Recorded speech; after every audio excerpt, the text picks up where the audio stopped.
the day before we shot this, I wish you had been on the boat with them, not me. This was the second day of shooting. We got nothing the first day. Robert, who is an extraordinary actor, I mean, just extraordinary. But, you know, we all knew he had a little bit of a drinking issue.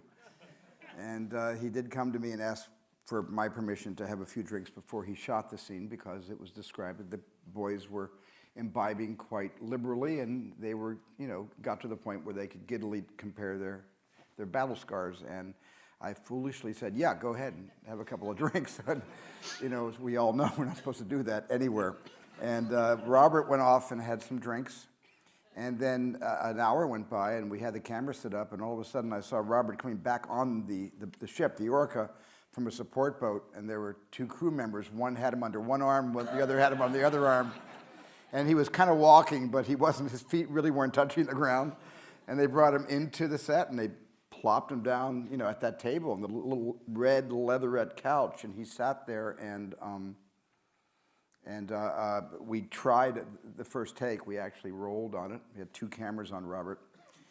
And I've always felt that there's certain details and war stories that we all have about our movies that I shouldn't really deeply go into, but suffice to say that at about half an hour into that, I sent him back home, and where he slept it off and called me the next morning. My phone rang right in the middle of the night, and the hour of the wolf, and I answered the phone. It was Robert. He was absolutely sober, and he was terrified that something terrible had happened that day, and that he kept saying, "Did I embarrass you? Please, I hope I didn't embarrass you." He was more concerned about embarrassing me, which I love him for. Wow. I love that that was his reaction, that he was more concerned about me than he was for whatever he perceived himself doing. And I told him, no, I said, whenever you're ready, we'll do it again. And so the next day he came prepared, completely sober, having edited, by the way, the scene that John Milius had written 10 pages of a monologue about the Indianapolis that Howard Sackler had conceived, as the uncredited writer on Judge. He wrote The Great White Hope, which is ironic that he did a picture about the Great White Shark after that. And Howard came up with the idea, wrote a page, Milius wrote 10, Shaw brought it down to 5 pages.